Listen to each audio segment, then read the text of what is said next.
watching Ellie from Ellymentry Papercrafting. I'm an independent Stampin' Up demonstrator here in the UK. This is a live stream at 2:30 BST on the 5th of November 2022. Actually, we're not BST anymore. It's not British Summer Time. We're now in GMT, Greenwich Mean Time. So sorry to confuse you. So today's project is something I've designed for a gift, and it's to house some Hershey's nuggets. These are chocolate nuggets. I keep wanting to say chicken nuggets, so if I say it wrong, please forgive me.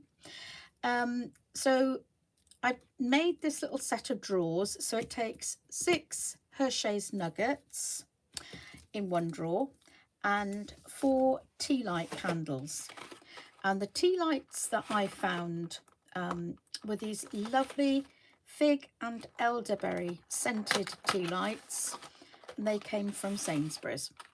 But they're just ordinary sized tea lights, so wherever you get them from, it's going to fit into the trays.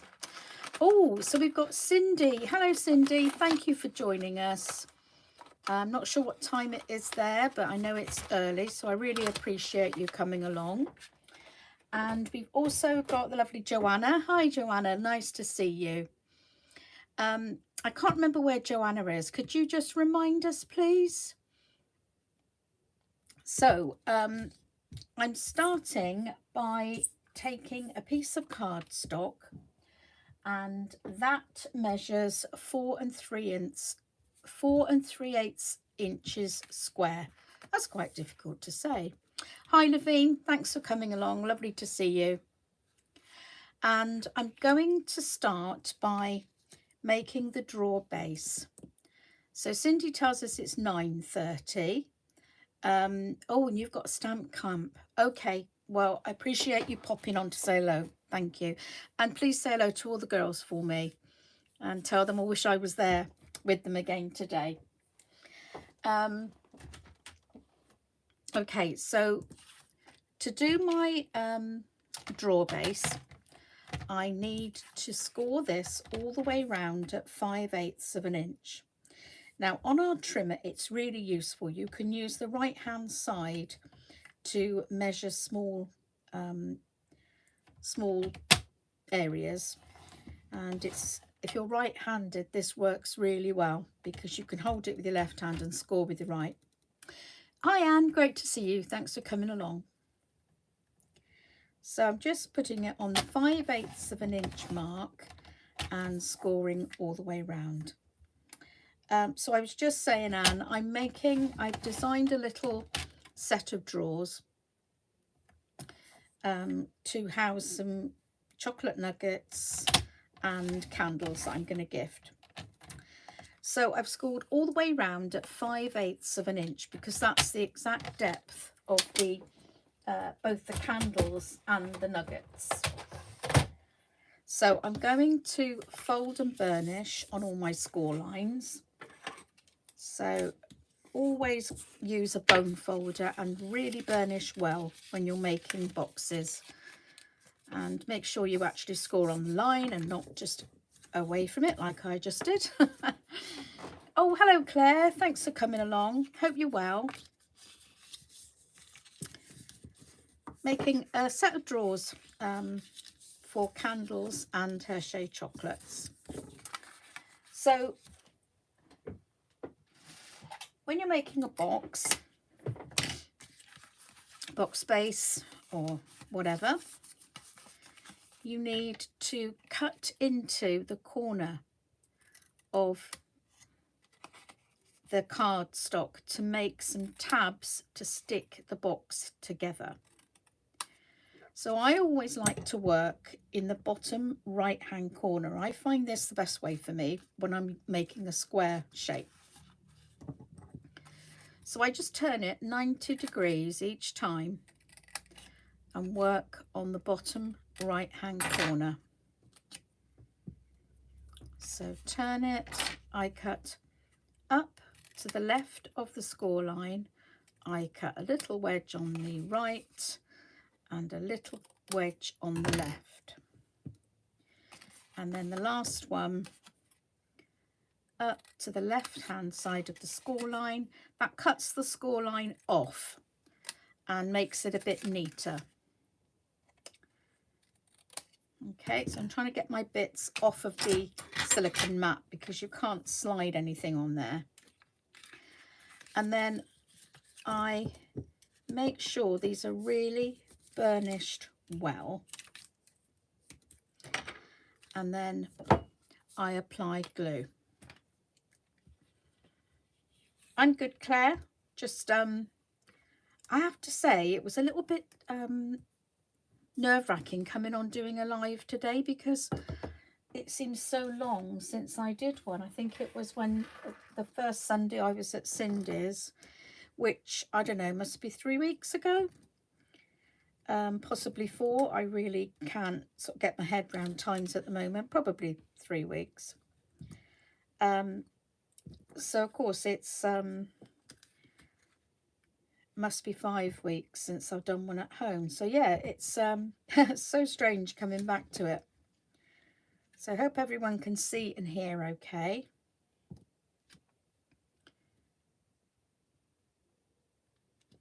Okay, so I just put the little pegs on so that leaves my hands free to work on the next bit. Now I should have done this. I did this just now. I'm just going to try and take this off before it sets up, because what I should have done, and I did this on my first one, I forgot to do this as well, is put my piece of designer series paper on the front, on my drawer front. It works better if you do it before you stick it down. So I'm popping that on the drawer front. Any of these can be the front because they're all the same.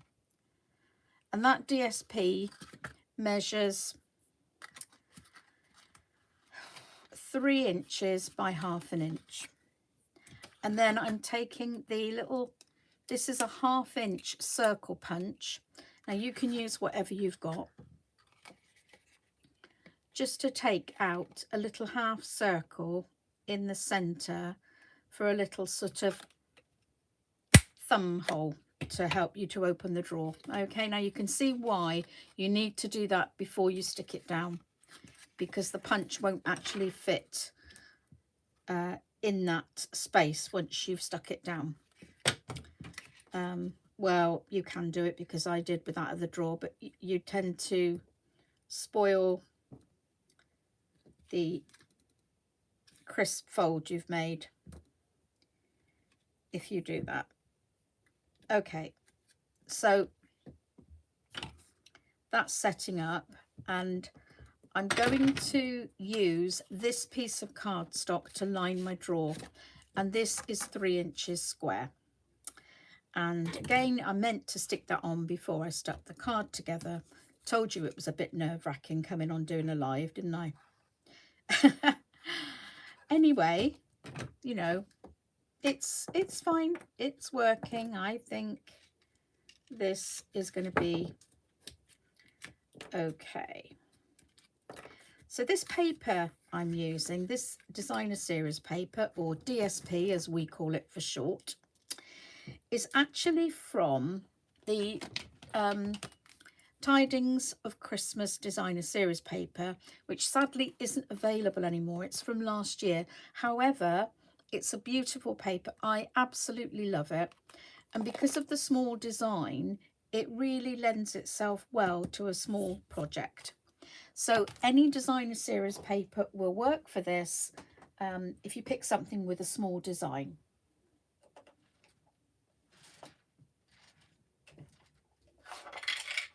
Sorry for the pause there, but I wanted to put my pegs away because if I dump them to the side like I usually do, I get in a bit of a mess. Okay, so that's our little drawer made. And the next thing I'm going to do is make the slip cover to slide into. So this is the drawer I've already made. And as you can see, it slides in and out of this slip cover. So that's the basis of our set of drawers. Now, I'm just panicking because I can't find the piece of card for that. I think this might be it. I hope it is. I'm just going to check the measurement of that. 3 1/8 by 8 1/2. Let's just measure that.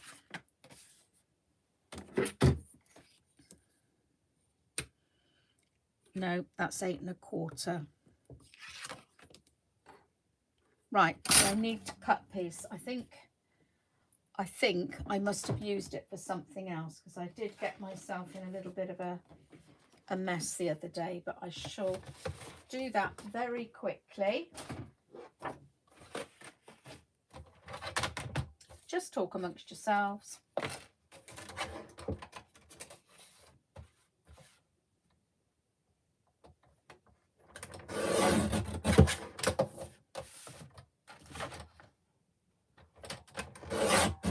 Okay, so that is 8 1/2 by 3 1/8. Okay, so I'm going to use my trimmer for this, and I like to use it upside down, which you might have seen me do before.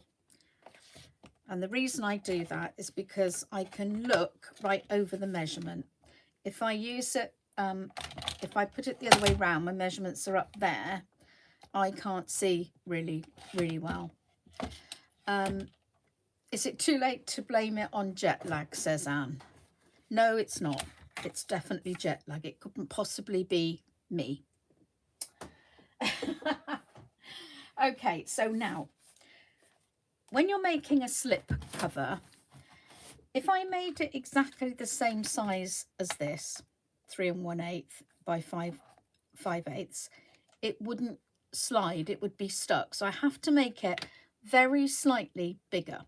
Okay, so the first side is 5/8 of an inch. So I'm moving it along to 5/8, but I'm just going to move it a tiny bit more.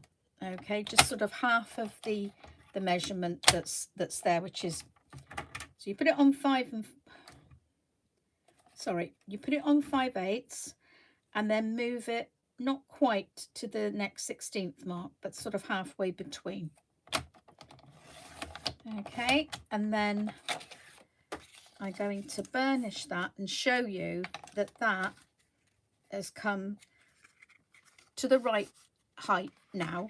And then I'm going to do, from there, I'm going to measure from that line. I'm going to measure, let's just do it this way. So 3 1/8 is what I need, plus the 5/8. So that brings me up to 3 3/4. And then I'm going to move it to the next 1/16 of an inch. So each time I'm adding a little bit more. So if I bring it up 5/8 to do the next size, and a little bit more, I'm now on just over 5 1/2. And then I need to do 3 1/8 for the next bit. So just over 4 1/2 would make it 7 1/2.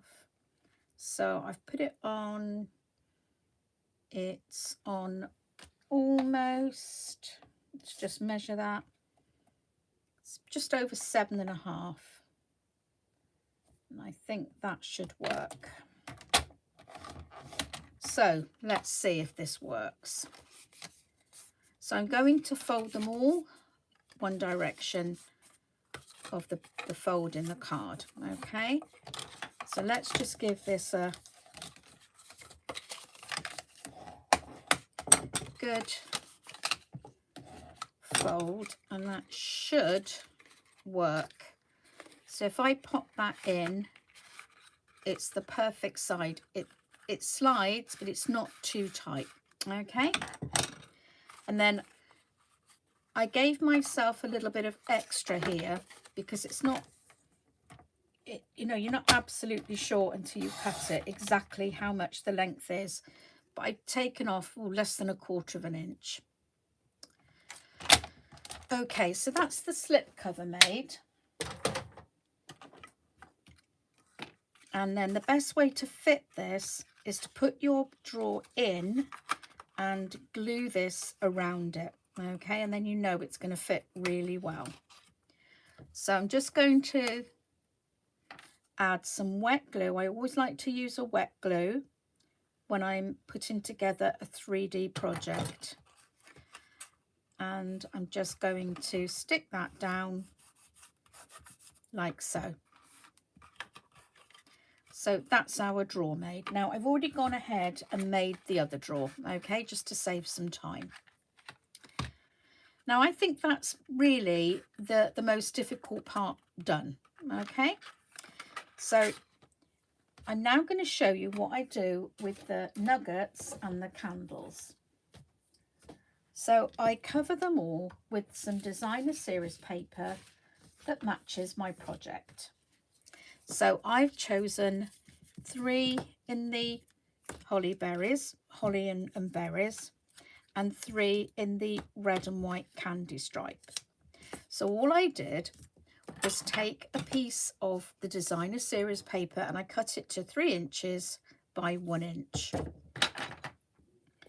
I'm going to take the backing off of my double-sided tape, which I've just added to both ends of the wrong side, and I stick it to the bottom, just a little bit away from the edge, probably about, oh, I don't know, a bit more than 1/8 inch perhaps.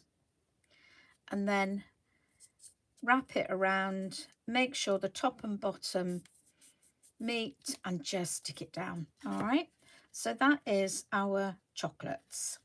So I can pop those into my drawer. The candles, very similar. I'm going to put a piece of designer series paper around the side so that they all match in together. So as you can see, I've done 2 with the candy stripe and 1 with the leaves, and I've put some designer series, some double-sided tape at either end. And again, I just stick one end to the candle, wrap this round nice and tightly, and then stick it down there. So now you have the candles neatly covered, and then we have our candles in the drawer. So I've now got 2 drawers that I can stack one on top of the other. Okay, so I want the candles in the bottom because they're heavier, and I always think the heavier items should be in the bottom. So all I'm going to do now is take the glue and put a fair bit on and stick top drawer to the bottom drawer, using my fingers to feel that it's all stuck together and lined up. Hello, Janine. How lovely to see you. Okay, now I like to just cover up the back of this and make this a bit more solid. So I find the best way to do that is to take a piece of cardstock, the same width, and just feed it round and stick it to the top and the bottom. So just trying to find a piece now that's right. I'm going to use this bit, cut this bit to size.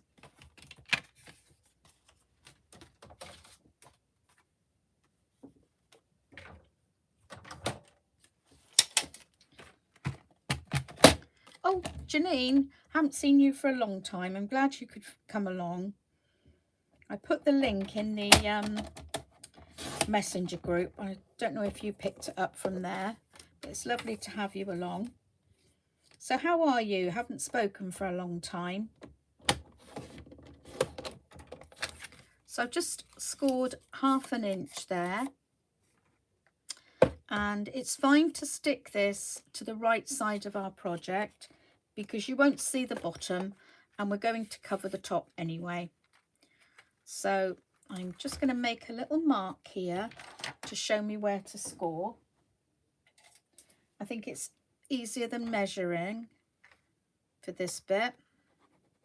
So I'm just going to put that on the score line and come down. And I like to score things when I'm doing a 3D project. I often find it's best to score it both ways.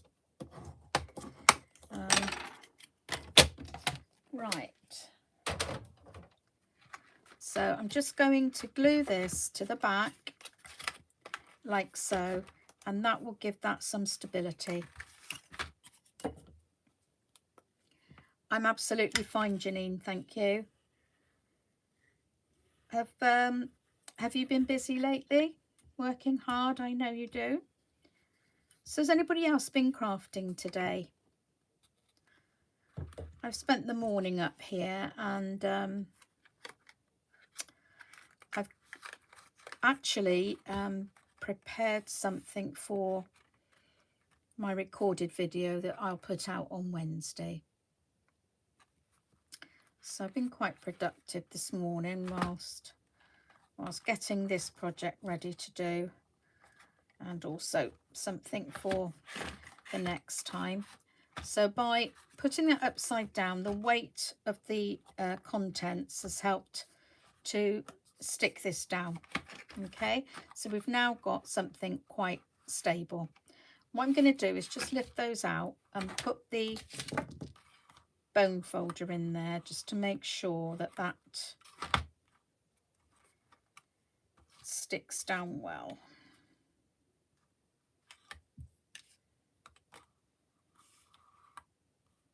Janine's getting a pedicure on the way to a baby shower for my niece. Oh, that's lovely.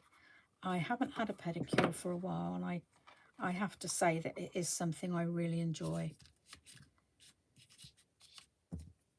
Okay, so I'm going to pop that back in.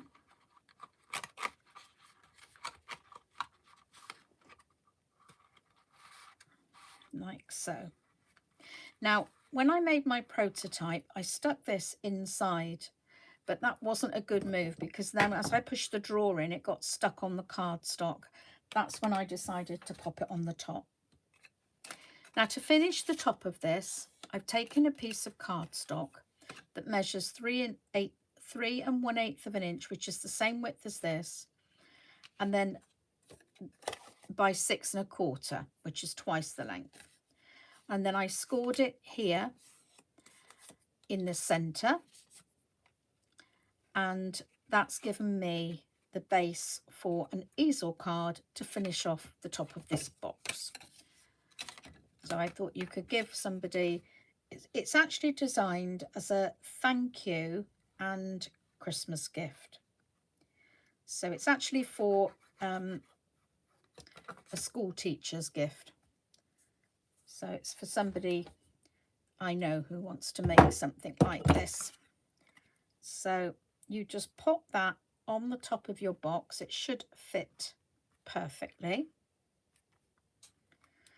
And then for the front of the card, I've taken a piece of card that measures 3 1/8 of an inch square again. And I'm just going to mount that to that folded piece over. Now, I chose the lovely stamp set, which a lot of you know is one of my very, very favourites, called Merriest Moments. And I chose Thinking of You this festive season to stamp in the middle with Cherry Cobbler, because that's the colour of these pieces of designer series paper. And then I took this leaf and this one, and I stamped it all the way around in Evening Evergreen. Now, somewhere I cut 3 pieces of designer series paper to go on the sides here, but it doesn't seem to be around at the moment. So I might have to cut them again. This is the trouble when you work on more than one thing at a time. Things tend to go astray in your craft room. Hey ho. So I'm sticking this, making sure it's exactly level with the bottom of my card. And that's going to sit like so. So it'll look like this when I'm looking from the front. So I'm just going to see if those pieces I cut accidentally got put back in the box, in the pack. And oh yes, the 3 pieces I cut are here. Thank you so much. So all I've got to do now is add glue to the back of these 3 pieces.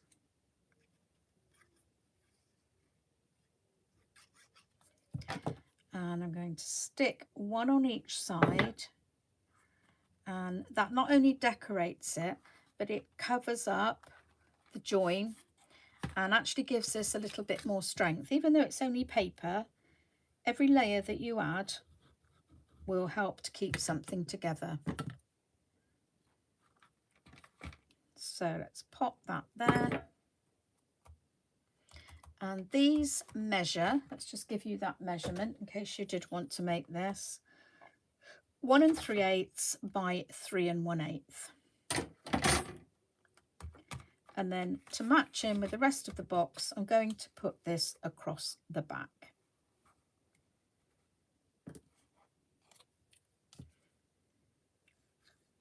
So the colours in this that I've used are basic white, evening evergreen and cherry cobbler, which are the colours that are in the designer series paper. So to finish off, I want to make I was going to say I want to make a stopper for this, but actually it's sitting up beautifully on its own, isn't it? But I think we should make a little stopper. And to do that, I'm just going to get a piece of cardstock. I'll use a piece of the white card. We only need a tiny little bit, so that'll be fine. And I'll put a little greeting on that, and it will be, I can use that as my stopper. So let's just grab this one. It might be, no, it's perfect. So that's good. I thought it might be a bit too long. So pop that on my block, and I'm going to use the evening evergreen this time because I used the cherry cobbler for the other greeting.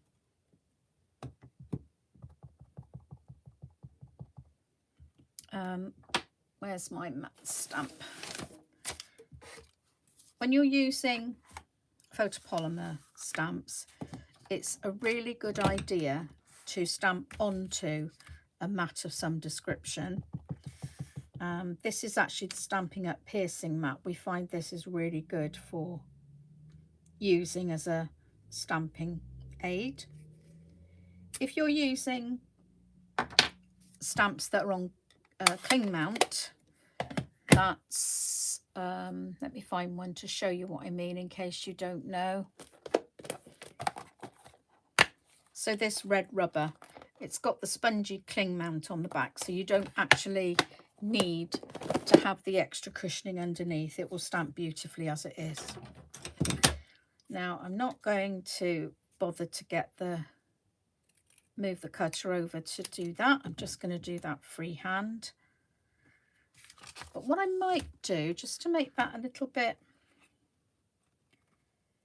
extra, is use a corner punch on it.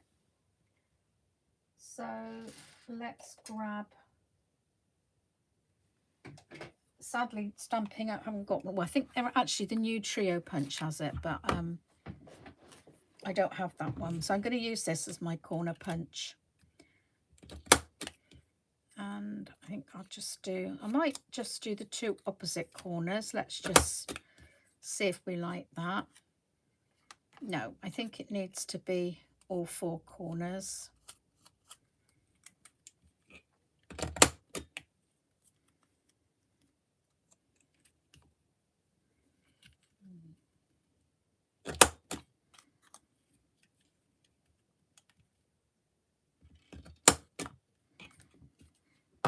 I don't actually think that's straight at the bottom, so I'm just going to grab my scissors.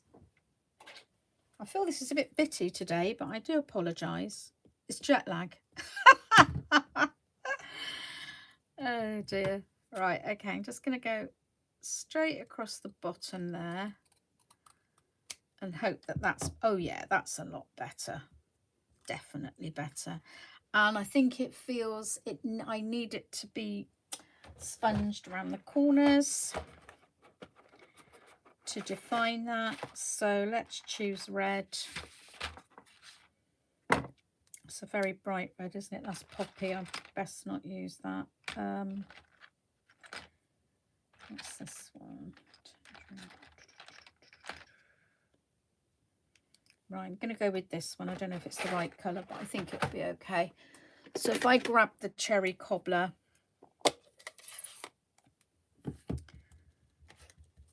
Janine says very pretty, Ellie. Thank you. Thank you, Janine. So I'm just using the finger dauber to just go around the outside of this.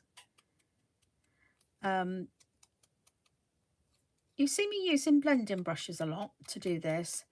Blending brushes give something quite a gentle shaded edge, but I actually wanted a sharp colour all the way around, sharp contrast for this one. And then I'm going to pop this up onto some foam pads. I don't actually have any dimensionals, so I'm just going to use what I've got in my stash. But you use whatever you've got for this. 2 will be plenty.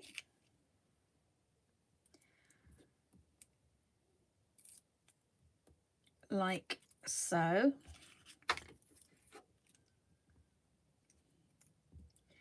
And put this where you want it to stand up and add your little greeting there.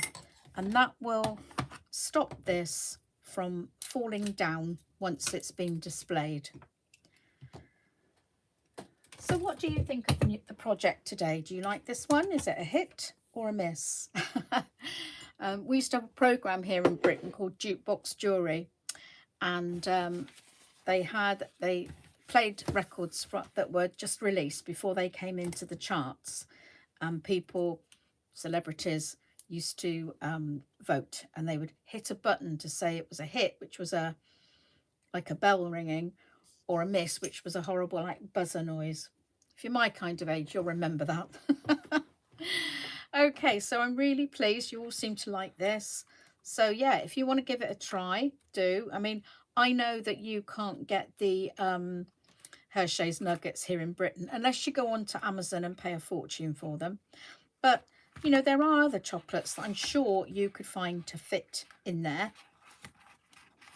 And as I say, the candles were from Sainsbury's, but they are the same size as all the normal tea lights that you buy. So I'm sure you will find that. Yeah, I am showing my age, aren't I? Now, correct me if I'm wrong. Was it David Jacobs who hosted that? And I think Kathy McGowan was on it, wasn't she? So yeah, really showing my age. Thanks ever so much for watching, everybody. I'd really appreciate it if you showed your appreciation by clicking the thumbs up button. So it helps my YouTube statistics. And if you're not subscribed, I think you all are, then please do so.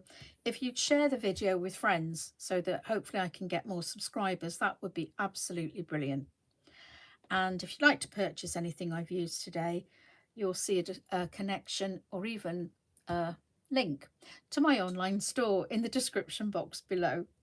I'm sorry I've been a bit tongue-tied today, but as I say, it's a bit nerve-wracking coming back after a while. But thank you all again for watching, and I hope to see you all again soon. Bye-bye, everyone.